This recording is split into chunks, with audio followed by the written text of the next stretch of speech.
नमस्कार, मैं हूं अनूप शर्मा। आज सिविल जज सीनियर डिवीज़न की अदालत में श्री कृष्ण जन्मस्थान और शाही ईदगाह के 4 अलग अलग मुकदमों को लेकर के सुनवाई हुई है। पूरी सुनवाई में आखिर क्या हुआ है इस समय हम जानने की कोशिश कर रहे हैं शाही ईदगाह के सचिव और इसी मामलों में अधिवक्ता तनवीर अहमद साहब से। 4 मामले, चारों में सुनवाई, क्या कुछ प्रगति है, क्या कुछ हुआ है? देखिए, वर्ष 2020 में रंजना अग्निहोत्री द्वारा एक बात दायर किया गया था जिसको लोअर कोर्ट ने खारिज कर दिया और बाद में वो जनपद न्यायाधीश महोदय के यहाँ गए, रिवीजन चला और रिवीजन में उन्होंने एक आदेश किया और उस आदेश के तहत वो मुकदमा दर्ज हुआ। उस आदेश को हमने माननीय उच्च न्यायालय इलाहाबाद में चैलेंज किया और उसमें माननीय उच्च न्यायालय इलाहाबाद ने सुनने के पश्चात उसको कार्रवाई को स्टे कर दिया है। तो वो आदेश की कॉपी भी हमने यहाँ दाखिल की है। तो जब तक माननीय उच्च न्यायालय द्वारा कोई अग्रिम आदेश नहीं हो जाता तब तक ये रंजना अग्निहोत्री वाले मामले में कार्रवाई स्थगित रहेगी, कार्रवाई स्टे रहेगी।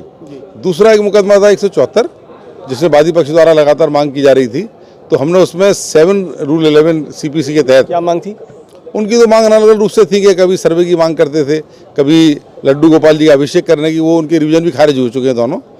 तो आज वो पुनः सुनवाई थी तो हमने उसमें 7 रूल 11 सीपीसी के तहत प्रार्थना पत्र दिया कि ये मुकदमा चलने योग्य नहीं है, मेंटेनेबल नहीं है।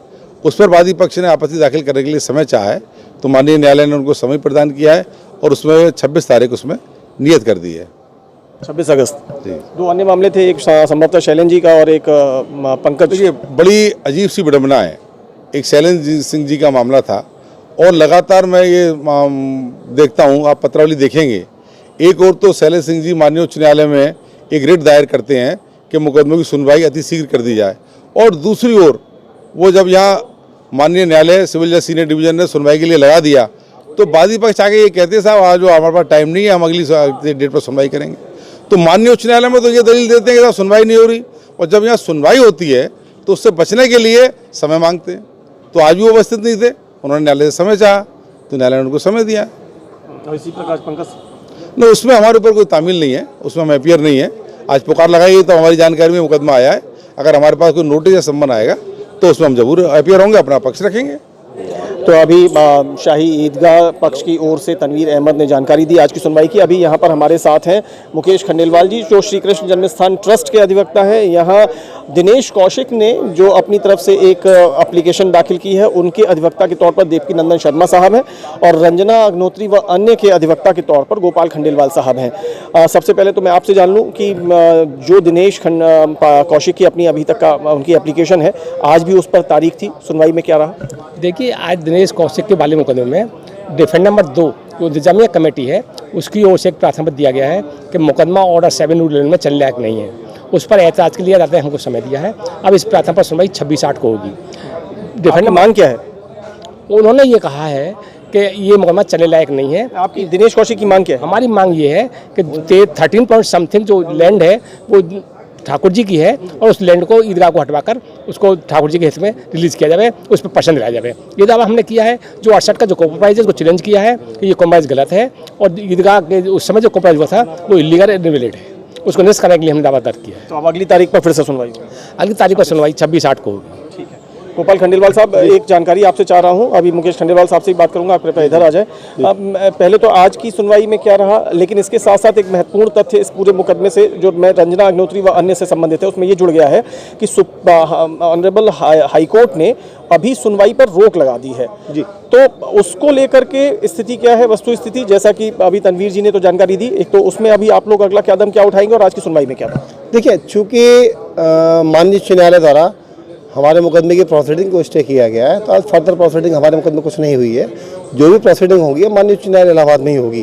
क्योंकि जैसा मैंने आपको पहले ही बताया था, आपने माननीय उच्च न्यायालय के साथ गलत तथ्य रखे और गलत तथ्य रखकर हमारी प्रोसीडिंग को स्टे करा ली। हम जाएंगे एफआईआर चैलेंज करेंगे आप? हाँ, डेफिनेटली चैलेंज करेंगे और माननीय उच्च न्यायालय बाद से कितने बताएंगे कि वास्तव में ये लीगल मामला नहीं है और गलत रूप से प्रोसीडिंग को स्टे कराया है आपने। सारी स्थिति कोर्ट को बताएंगे। और एक चीज़ महत्वपूर्ण है, ये कोर्ट ने मेरिट पर सुना, मेरिट पर सुनने के बाद आदेश पारित किया था, उस समय कोई रेज नहीं किया आपने और माननीय उच्च न्यायालय से हमारी एब्सेंस में गलत फैक्ट रख के प्रोसीडिंग को स्टे कराया है। मतलब इसमें आप लोग जल्दी कदम ये उठा रहे हैं कि आप लोग हाईकोर्ट का रुख करेंगे? बिल्कुल 100%। मुकेश खंडेलवाल साहब, आपसे एक सवाल बहुत ज़रूरी हो जाता है। एक तो सबसे पहली बात तो आप लोगों का स्टेटस क्या है श्री कृष्ण जन्मस्थान ट्रस्ट का? यहाँ जितने भी मामले चल रहे हैं उसमें स्टेटस क्या है, पहले तो ये बताइए, फिर उसके बाद एक सवाल। अभी प्रत्येक पत्रावली में ट्रस्ट की ओर से, संस्थान की ओर से कोई जवाब दाखिल नहीं किया गया है। जवाब की तैयारी हो रही है। जवाब दाखिल होगा तब बता पाएंगे कि ट्रस्ट ने और संस्था ने क्या निर्णय किया है। आज जब जो 4 मामलों की अलग अलग सुनवाई थी उसमें आप लोगों का कोई आज पक्ष आवश्यक था, उसमें आप लोग शामिल थे?